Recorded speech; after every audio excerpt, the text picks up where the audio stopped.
Emotional organizations. Yes, organizations do have lots of emotion. A couple things.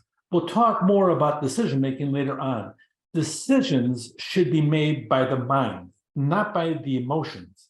Emotions are still a powerful tool. And frankly, too often in business, we ignore the emotional aspect, and emotions are a huge thing, but they are a tool. They're a tool to sit down there and drive people forward with the decision that's made by your intellect.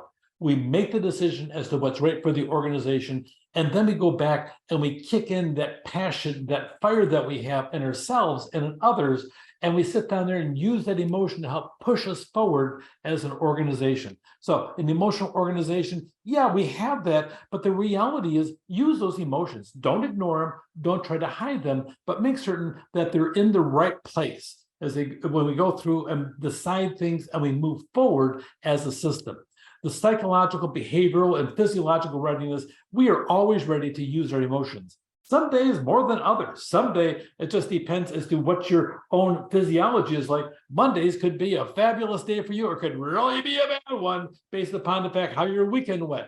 But because no matter what you do, you're going to bring this baggage in that you had over the weekend into the workplace because you're a human being. So is everybody else around you. So emotions, almost all of them are non-conscious. People come scrolling in. I have a tendency to greet everybody by name. Good morning, Jake. Good morning, Howard. Good morning, Susie. Good morning. And I call people by name. Somebody sat there and says, oh, I see. We're back in the old thing. Good. Oh, yeah, it's Monday morning again. He's back. I'd rather have that than have that. Somebody say hi to you, you grunt and groan in the process. Really, our emotions, sometimes we have to determine what they're going to be. If you feel really bad, it doesn't matter. You're in the workplace. Put your boots on and get busy for work and put that face on. You might as well enjoy work because you're stuck there for the next 10 hours anyway. So go ahead and do that. And if you slip out at 8 hours, life is good. A couple of things, the evaluation for all of your emotions, two features, the evaluation and the activation. The activation is more than just emotions. A lot of it is activating our attitude for the day. Here's a whole series. We call them the circumplex model of emotions. If you go through an emotions, aroused, astonished, stimulated, enthusiastic, tranquil, bored, tired, and drowsy. It just depends what you are.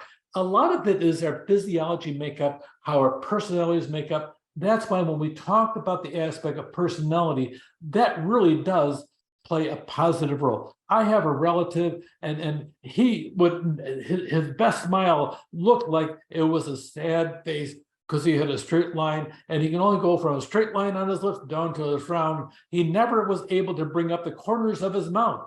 So for him to sit down there and take a picture with a straight face and just looking at you, that's probably a good thing for him. For me, it's a matter of I'd rather smile and sit down there and show my teeth, my pearly whites in the process, because of the fact that is who I am. But his level of emotional stability was totally flat. Nothing exciting, nothing sad. It was just totally right there all the time, just about the same. That's who he is. But if you get something positive out of him, don't put it next to your emotions because those are his emotions. So pay attention to who you're working with. Some people, they're sanguine, they're always bubbly, they're always enthusiastic. And whenever you see them, you're full of energy because they are, and they pass it on. There's some people, and I swear, they are nothing more than spirit vampires. They come into your realm over there, and by the time they leave, you're totally exhausted. They drain the energy right out of it.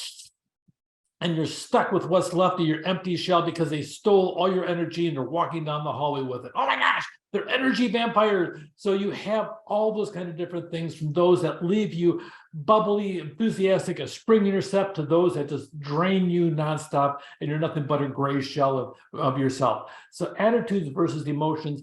Emotions, they tend to be short-lived when you have different experiences, and emotions eventually will start developing into attitudes.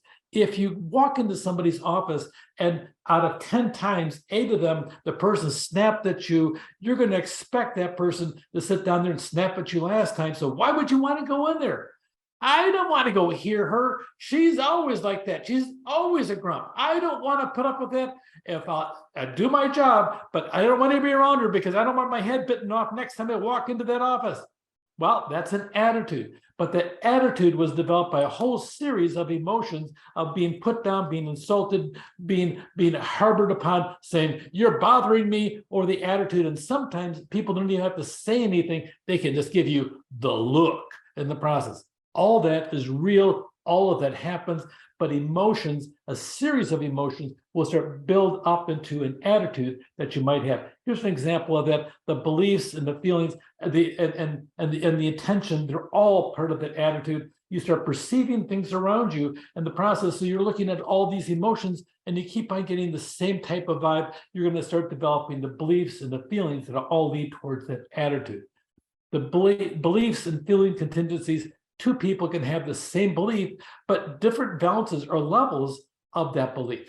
Don't make the assumption that because you have this perception that the person next to you, even though they could be your best friend, they may have a different thing. They could be your worst enemy, and they might have exactly the same feelings that you have, and you may not even know that or share with each other about how you feel.